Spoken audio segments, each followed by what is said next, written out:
Hello students, the topic that we are going to do today is the administration of justice in Bombay. Now if you people can recall the very few lectures, the very first and few lectures that I have taken in the class with you people, was one of the topic was administration of justice, the early administration of justice by the East India Company in Madras, Bombay and Calcutta.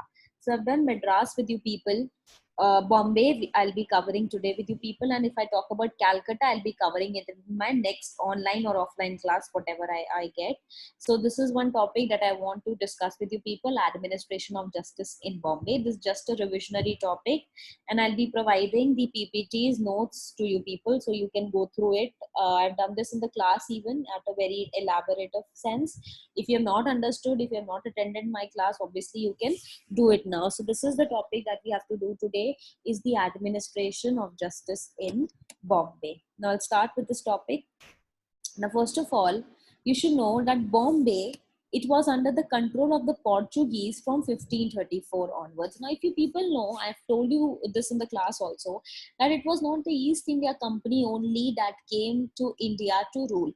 There were other countries also, like Portuguese, Dutch was there, French was there. They also came to different parts of the countries to rule, to different parts of the country to rule. And even if I talk about India, not only East India Company, but Portuguese, French, and Dutch presence was also there.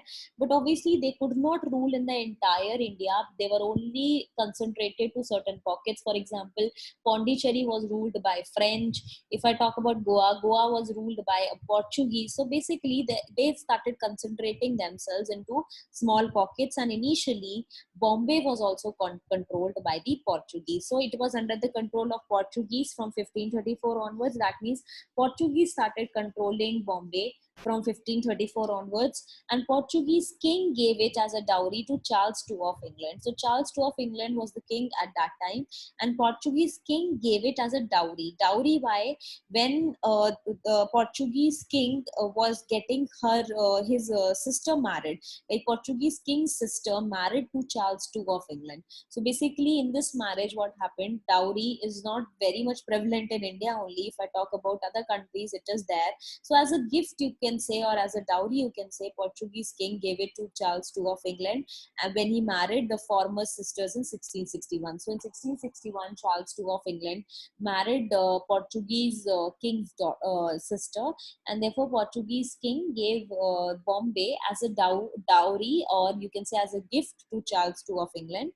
So Bombay was given as a dowry, and king leased it to the company. So the king gave it to the company to administer, and therefore Bombay came under the rule of the East India Company. So you should know that initially Bombay was not ruled or captured by the East India Company, nor it was captured, nor it was ruled by the East India Company.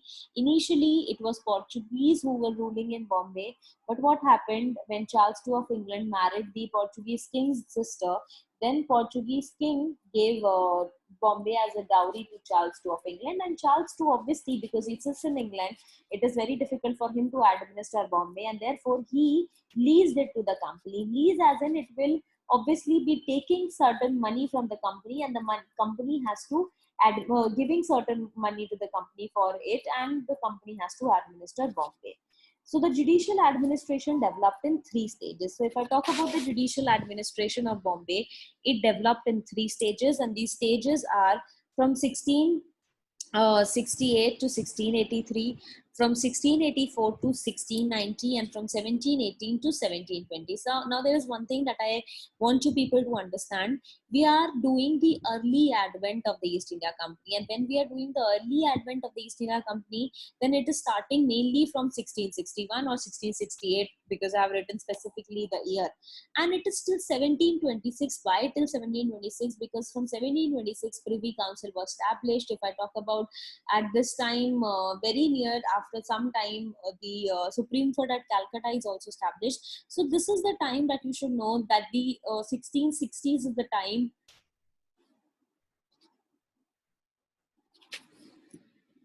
1660s is basically the time of the early advent of East India Company in India, and therefore I have divided this topic into three stages: 1668 to 1683, 1684 to 1690, and 1718 to 1726. Because we are doing early administration, we are confining ourselves till 1726, because after 1726 this will be dealt with other topics. So you should know the administration of Bombay, the early administration of Bombay, that is from 1668 to 1726. Now, let's start with the topic. Now, first is the stage one, that is from 1668 to 1683. Now, what has happened? Judicial reforms of 1670. So, when it was given to it was given to Charles II of England in 1661, and Charles II gave it to the East India Company.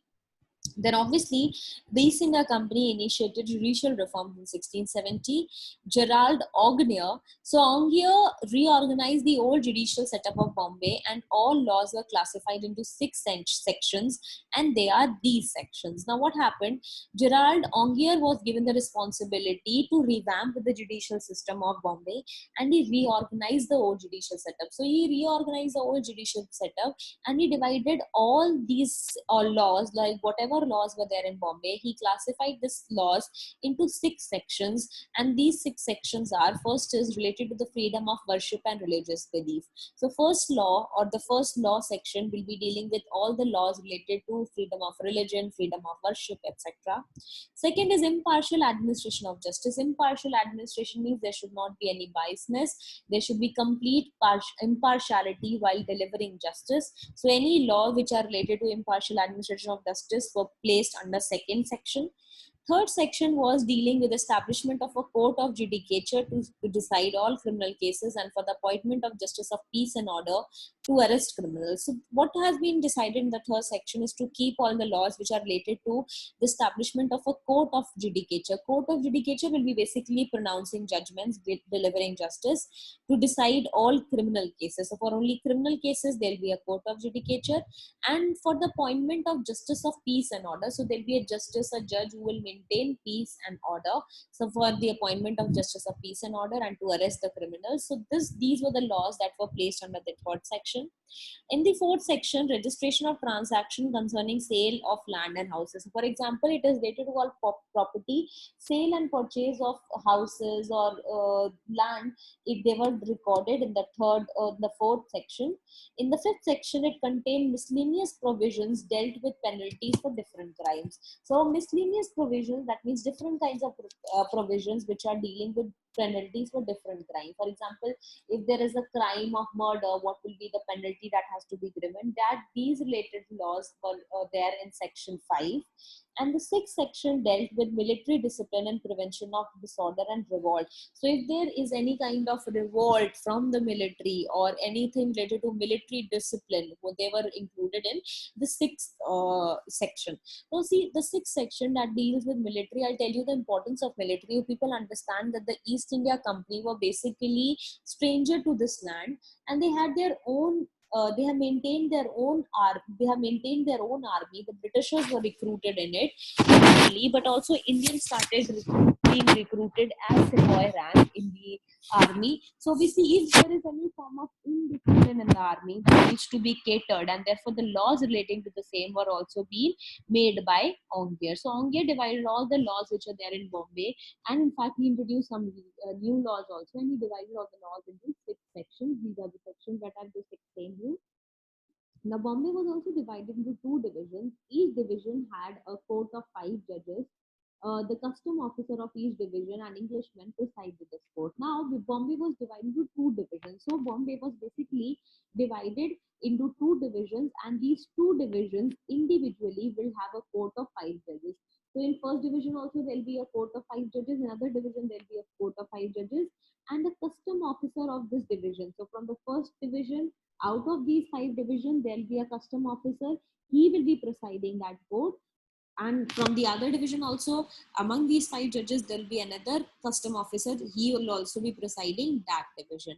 and that person, custom tax officer, obviously will be an Englishman. So this custom officer has to be an Englishman only. And quorum, see, understand what is a quorum. Quorum basically means what is the minimum judges that has to be present to start a judgment or to start a meeting. So the minimum judges required for the proceedings of the court were 3. So out of 5, at least 3 needs to be present. Now they sat once a week and tried petty civil and criminal cases up to the value of 20 fins. Now Portuguese coin equal to rupees 7.50.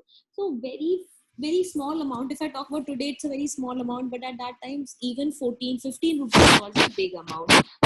They used to sat, these 3 judges used to sit for, if it's a quorum, like quorum is the minimum judges it is required is 3. So all these judges has to sit once a week and try petty and criminal and civil cases. So very small petty criminal civil cases, like somebody has stolen a watch, somebody has taken 5 rupees from a person. All these are petty civil and criminal cases. So these petty civil and criminal cases are tried by these court of 5 judges.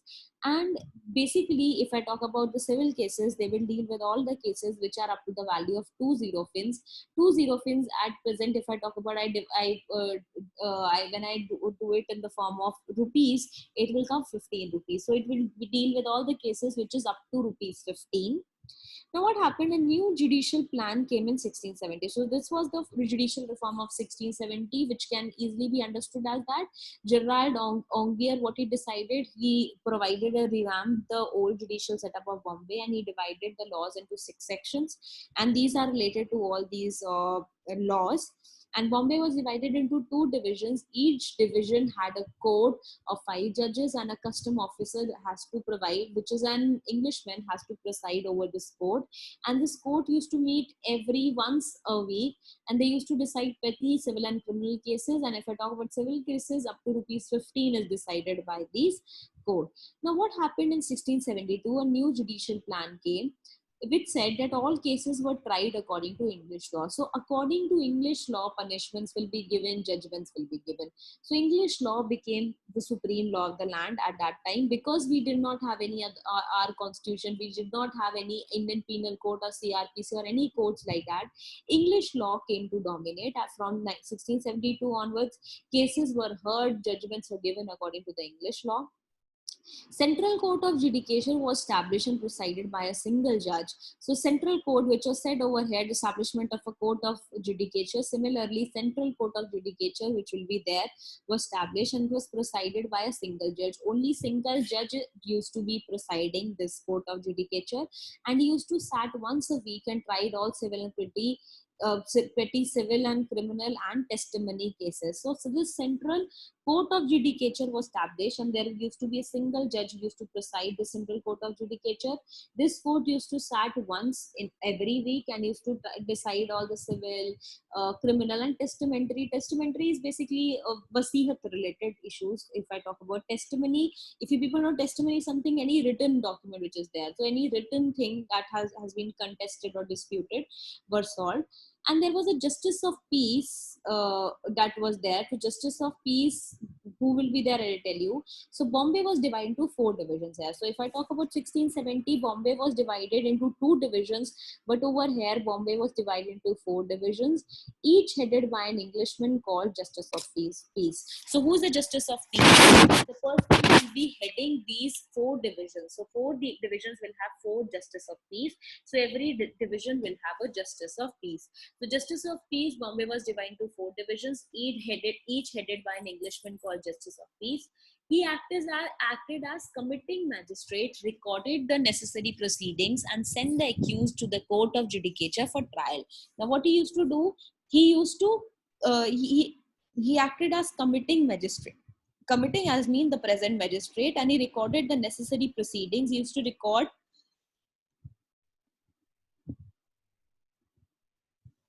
he used to record the entire proceeding that used to take place, and used to send the accused to the court of judicature for trial. So the person he used to send the accused anybody who has committed a crime, he used to hear the case, but obviously he used to send the accused to the court of judicature for the trial. So basically this court of judicature, which is a central court, the main court, it acts the center.